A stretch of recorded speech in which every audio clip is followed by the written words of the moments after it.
We crashed into the Hi-Res Studios booth here at Gamescom early in the morning. We caught you right at first appointment of the day. So first off, let me ask you, what do you see in the Tribes franchise, and why do you want to pick it up?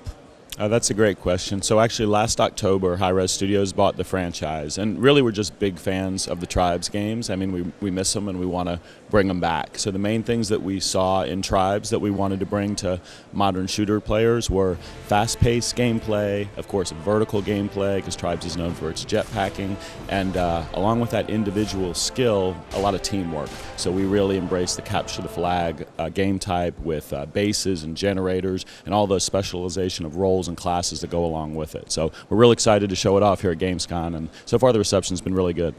You're showing it off here at a few different presses is able to play it against each other here at Gamescom. Can you tell us a little bit about what map and mode they're playing?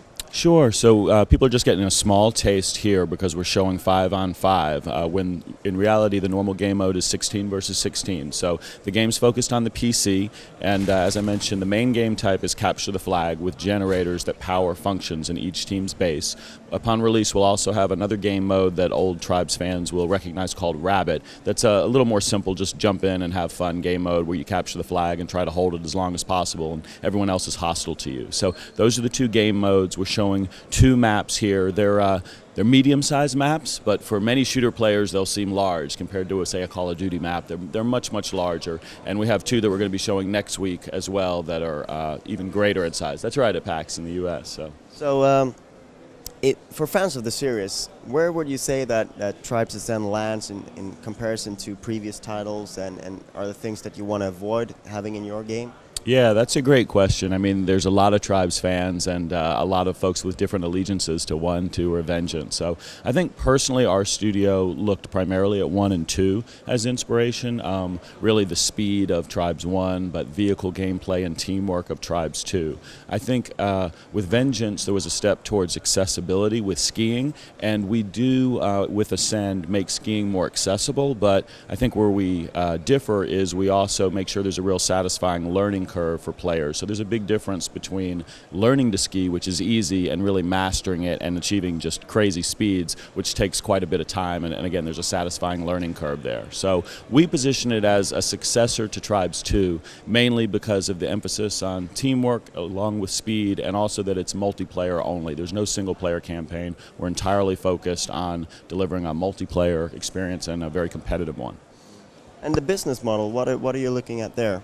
Yeah, we're different there in that we're free to play. So with Hi-Res Studios, we kind of position ourselves as AAA free to play. So it's very high production values. We use Unreal 3. The graphics look nice. Performance is really good. You can turn up the settings on a high spec machine. But ultimately, it's a free to play game or freemium model. So you download a client, you play for free. You'll be able to play a very versatile class without paying anything right away. A class that Tribes fans would recognize. You carry the Spin Fuser disc launcher, and then over time, as you play the game, you can unlock other classes, other loadouts and builds just with gameplay. But if you want to speed it up, of course, we'll sell you classes a la carte. You can buy boosts that help with progression, because there is XP and levels in the game, or finally you can buy cosmetic items like skins. But it's important to us that anything that affects the game can be earned through gameplay.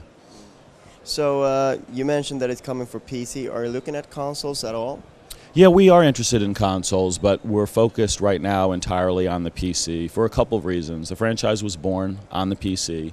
We want to have a very significant beta phase where we're getting a lot of feedback. PC is a great platform for that. We want to continue to enhance content for the foreseeable future, like the first 6 months. And finally, free-to-play is a very important principle to us, and we're working with talking with both Sony and Microsoft about potentially delivering it, and we'd certainly like to be an early developer in pushing that model on the consoles. But for now, it's PC. We'll see when it makes sense on the console. And you mentioned a little bit what stage you're at. Can you give us an estimate on when it will be fully rolled out? Sure. Well, fully rolled out, we'll see. We hope it continues to grow and grow well past release. But our basic milestones are we're showing it in public, as you mentioned, at PAX next week. We'll basically start closed beta in September, open beta this fall. So before the end of the year, we expect to have a large number of people playing Tribes Ascend. When it releases, we'll see when it's ready. But for us, release is really just the beginning. The way we're going to operate, we're going to have a live team on Ascend well after release, continuing to release new maps, new game modes, and new playable classes, all that would be available to the entire player population. Thank you very much for your time. All right, thanks very much.